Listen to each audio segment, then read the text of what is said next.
Brasil estreou ontem na Copa do Catar com vitória de 2-0 contra a Sérvia. Um jogo que foi marcado pela atuação de Richarlison. O atacante capixaba foi o autor dos 2 gols da vitória brasileira. A partida foi válida pelo grupo G do torneio e a torcida do Brasil está muito animada com os jogos, viu?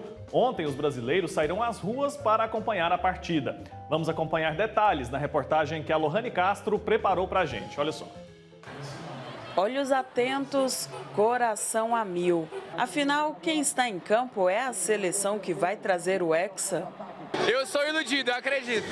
O primeiro tempo da partida foi acirrado. A Sérvia fez pressão e o Brasil vários lances ao gol, que fazia a torcida vibrar, mas terminou em 0-0. Como o brasileiro não desiste nunca, a fé de vencer o jogo ficou para o segundo tempo. Eu acredito no segundo tempo em 2-0 Brasil. E não é que o Vitor Matheus acertou o placar? Aos 17 minutos do segundo tempo, o Richarlison fez o primeiro gol do Brasil. 10 minutos depois, com um passe que entrou para a história do Mundial do Catar, Richarlison fez outro gol. O jogo terminou em 2-0 e deixou muita gente feliz.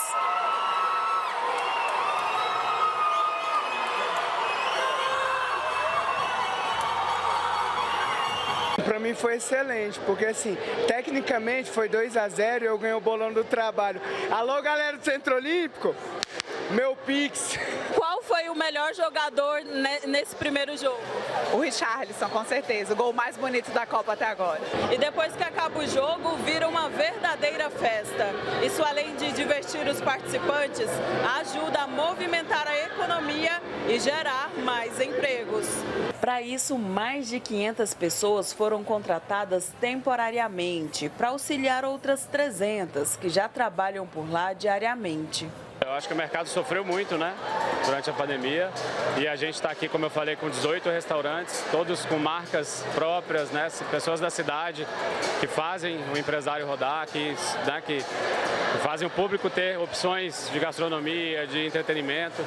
Então todos os restaurantes estão ganhando um público novo, né, são 5 mil passantes, além de todo o consumo, de todo o giro, que ajuda nas lojas deles. A Associação Brasileira de Bares e Restaurantes estima um aumento de 30% na demanda do setor com os Jogos do Mundial e afirma que 20% dos estabelecimentos já fizeram contratação temporária para o fim de ano. É isso, a turma está animada e o comércio tem que aproveitar mesmo esse momento. Eu vou conversar mais sobre essa partida da seleção no Mundial com o jornalista esportivo Anderson Moura. Anderson está conectado com a gente, ele que está longe aqui do Brasil, viu, né, Anderson? Bom dia para você. Estou longe do Brasil, estou longe do Catar também, estou longe de tudo. Bom dia a todo mundo do Santo Café, bom dia, Wilker. Estou no Canadá, trabalho aqui, entre outras coisas, como treinador de futebol também, na Academia do Esporte de Portugal. Gostei bastante do jogo, viu? Não do primeiro tempo. Acho que quem assistiu a partida pôde ver que o primeiro tempo foi difícil.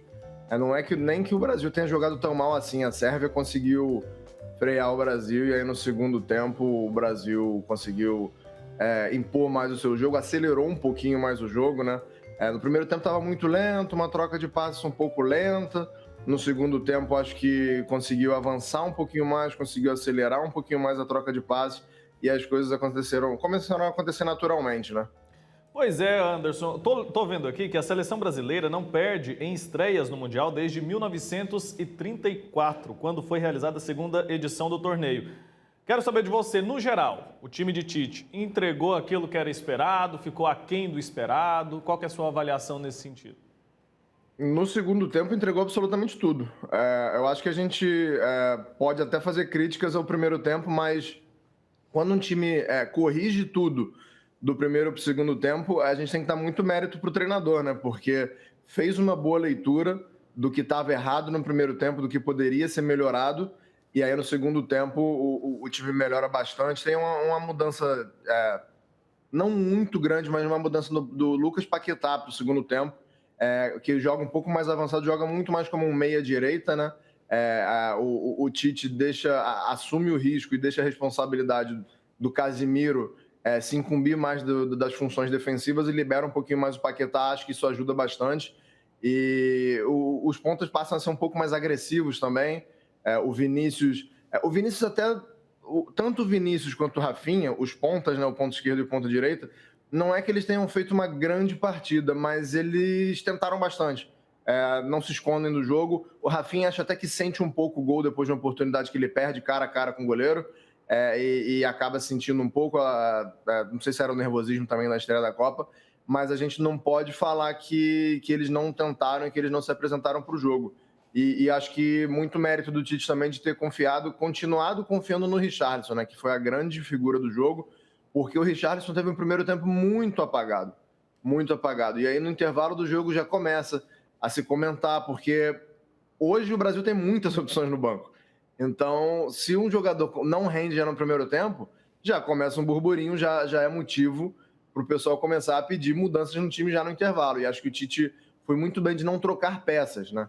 De trocar a abordagem, de pedir uma postura diferente, como eu já acabei de falar já do Paquetá. E acho que o Richarlison, depois de um primeiro tempo muito ruim, que estava sendo muito bem marcado, é bem verdade, a gente também tem que dar mérito para a defesa da Sérvia, né? Zagueiros muito grandes, zagueiros muito fortes, então é muito difícil você jogar contra um time muito físico, como foi, mas o Tite teve muito mérito de ter paciência com os jogadores e pedir só para eles abordarem o jogo de forma diferente.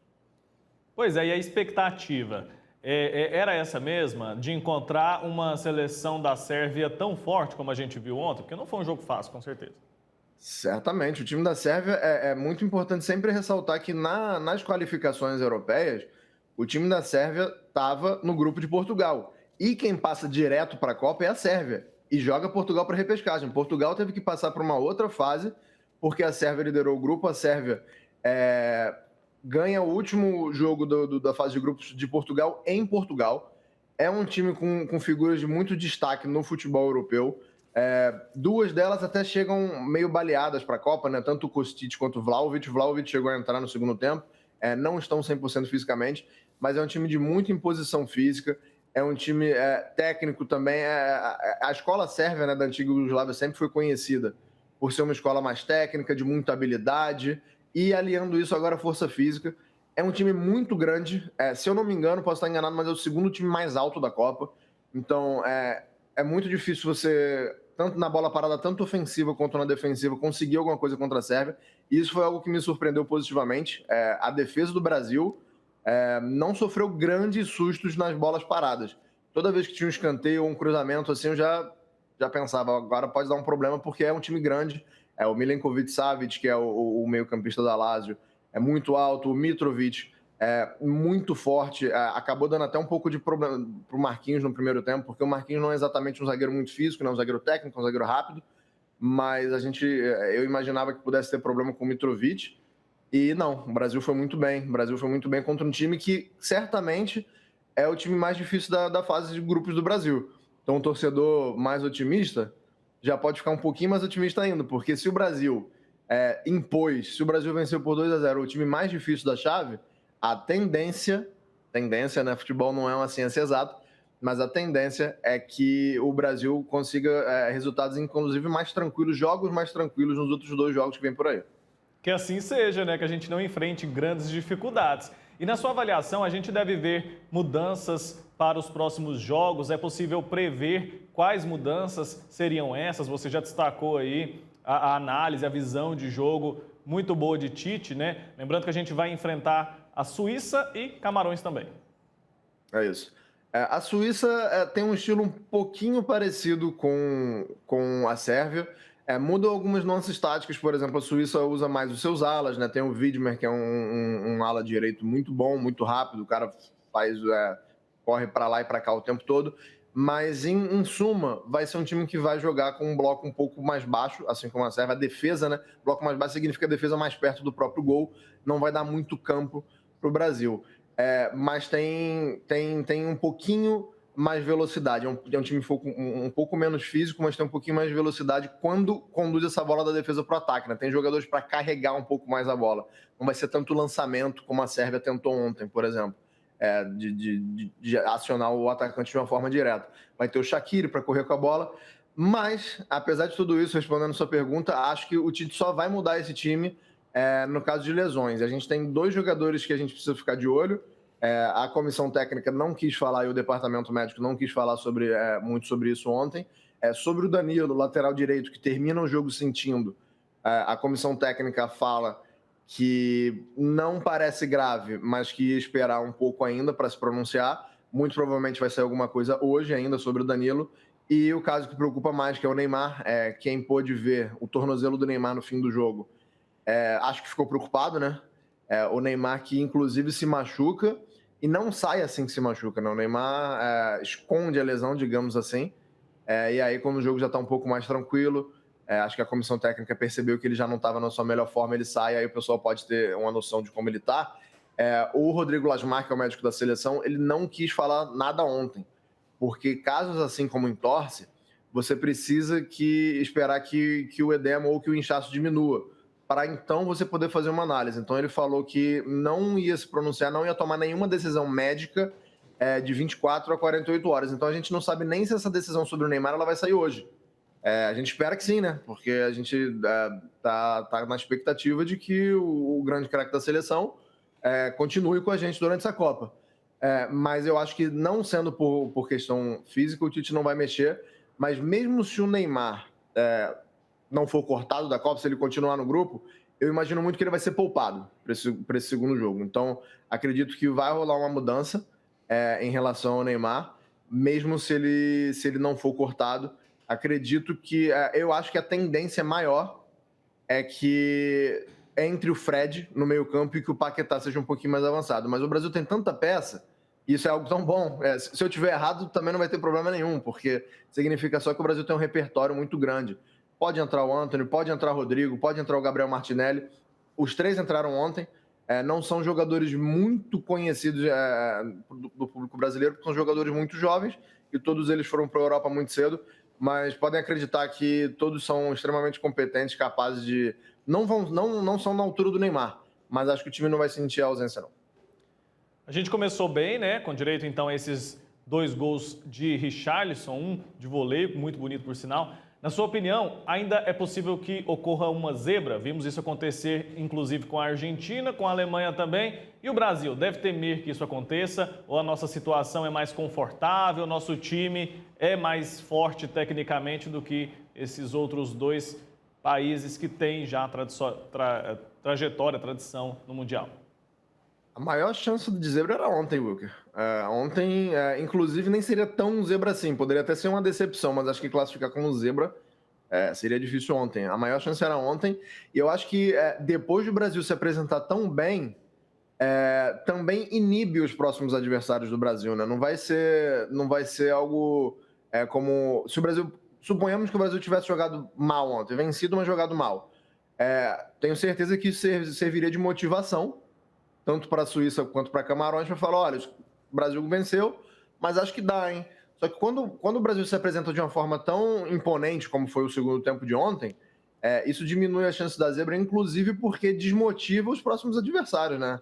A Suíça olhou, inclusive, também contando como eu acabei de falar, sai o Neymar e entra... ou sai o Neymar, ou sai quando acontecem as substituições também do Vinícius, do Rafinha, do Richarlison, sai gente boa e entra gente boa. Então, assim, a zebra, ela tá sempre possível no futebol, mas eu diria que para os próximos 2 jogos a chance é menor do que se tivesse acontecido ontem.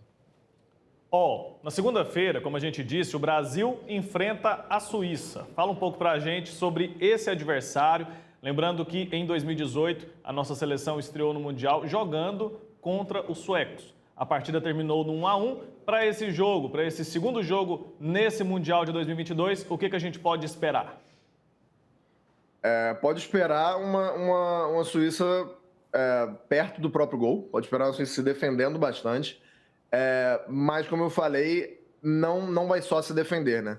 Tem alas, tem jogadores que podem carregar a bola e tem um meia que esse pode dar problema pra gente, que é o Xhaka. O Granit Xhaka joga no Arsenal, jogou contra o Brasil na última Copa, é o grande líder da seleção suíça líder técnico, líder motivacional, é a grande figura do time suíço. Então, esse cara, ele pode, numa eventual partida em que o Brasil esteja dominando, esse cara ele pode segurar um pouco mais a bola, ele pode proteger muito bem a área da Suíça, né? Não, porque quando a gente fala de defesa, não é só a zaga.